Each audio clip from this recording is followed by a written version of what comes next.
Okay, welcome to the Radical Rundown.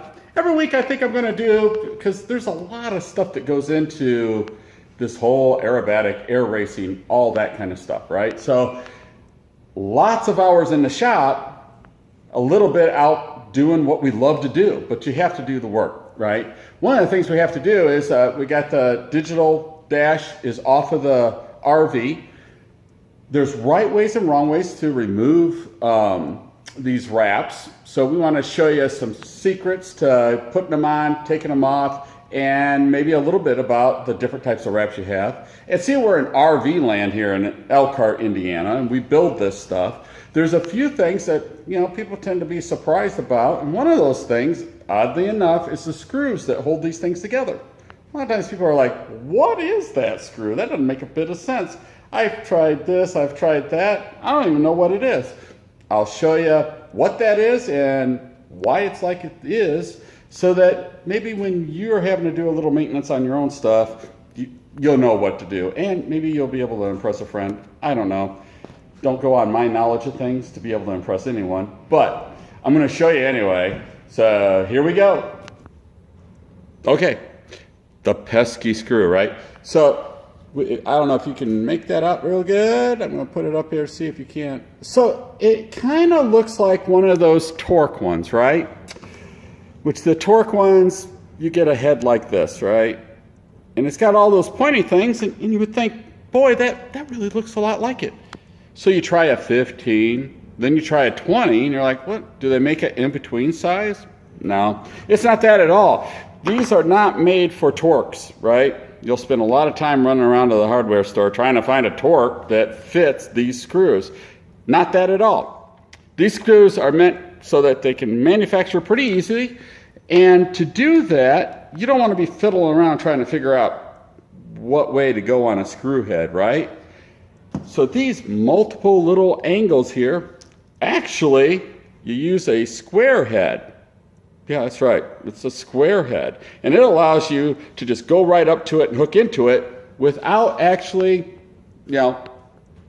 having to be perfect.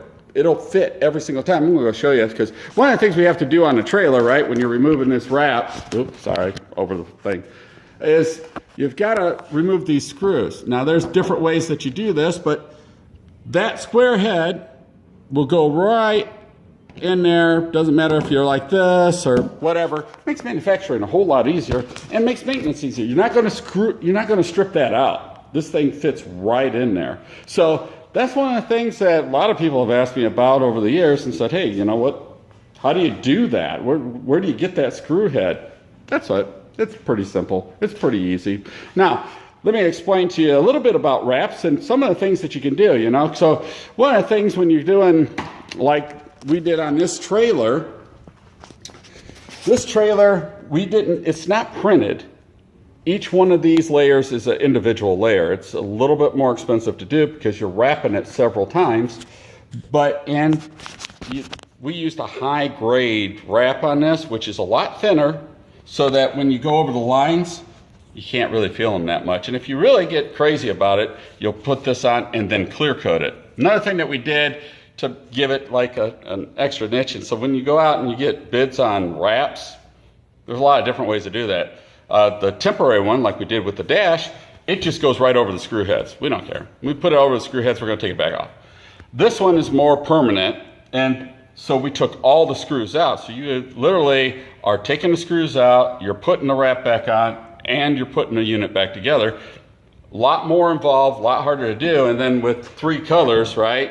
You're doing it 3 times. You're putting the silver on, and then you're putting the other colors on top of that. So that's kind of how that all goes together, and that's a little bit different than what you hear. So you hear people say, well, that seemed like that was a lot more money. Well, there was a reason why it was a lot more money. It was a lot more work, and the material was a lot more expensive than something else that you would just print out and throw on. But the look is a lot better, and the feel, you're not big gouges in there, all right? So now we're going to be taking it off. Well, one of the mistakes a lot of times people make when they've got to take a wrap off, you bought a vehicle that had one on or had stickers on it, and you're trying to peel it off, and you don't use any heat, right? Well, we're going to show you what happens when you do that. And then some of the other stuff that you can do, right? Things you want to do, things you don't want to do, coming up right in a second. Okay, wrap removal, right? So if you don't use heat, if you're not using something, I tend to use a heat gun, right? Now, heat guns, you gotta be careful with heat guns too, right? Because they can get like super hot. And really all you wanna do is get the layer that you wanna get off, you wanna get it warm so that it comes off. And a lot of times the glue goes with it. Not all the time. This stuff we got on here is like a high tack, so it's not coming off that great. If you don't heat it up, what you do is you end up with this little pole streak stuff going on, right? Now this is because we didn't remove the heads first, so this gives you an idea. It shows you that, you know, this particular one we took screws out, so you got to take it out when you take the wrap off, or else, well, it looks like that. And then you got to take a little knife and try to cut around it and do a bunch of other stuff that takes way too much time. So, and you can see here, I gave you this demonstration. You've got this layer where this the individual layers. So if it's just cold and you're trying to take it off, what happens is it comes off in little chunks like this, right? It's almost like trying to pick a sunburn when you do that, right? You don't want to do that. What you want to do is you gotta get the heat gun on. If you go too much with the heat though, this stuff will start coming up. It won't come off right. It'll start pulling off and splitting, almost as bad as that, right? The key, get the temperature right. You heat the whole area. The other key is you want to straight line it as much as possible, right? So I'm not just going to heat one little area here. I'm going to heat this whole side, right? And then I'm going to do probably about 6, depending on how it's coming off, maybe up to 10 inches. And I'm going to take that heat gun and I'm going to heat the whole thing up. If you got 2 people, works really good. If they know what they're doing, which this will be going to a professional shop, they'll have a couple guys on it. One guy will run the heat gun, the other guy will be pulling, and they'll pull almost the whole thing off at one big slice in almost no time. So that's kind of some of the stuff if you're going to peel it off. I'll give you a brief second. I'm going to heat that up, and I'm going to show you how it comes off after you heat it up. All right, 1 second. Here we go. Okay, I'm turning the heat gun on, so it's going to get a little loud. So I'm only going to do this like a brief second so you see how I patterned it, but it'll give you an idea. So I got the heat gun on.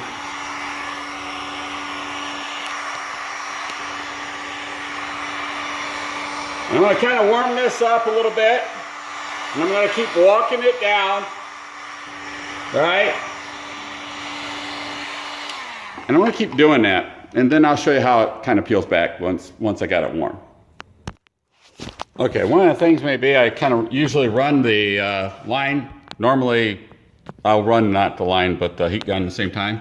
So I got a little bit of cooling, but if you do, it's gotten already a little bit too cold, but you start pulling it and you'll see that I folded this up, right?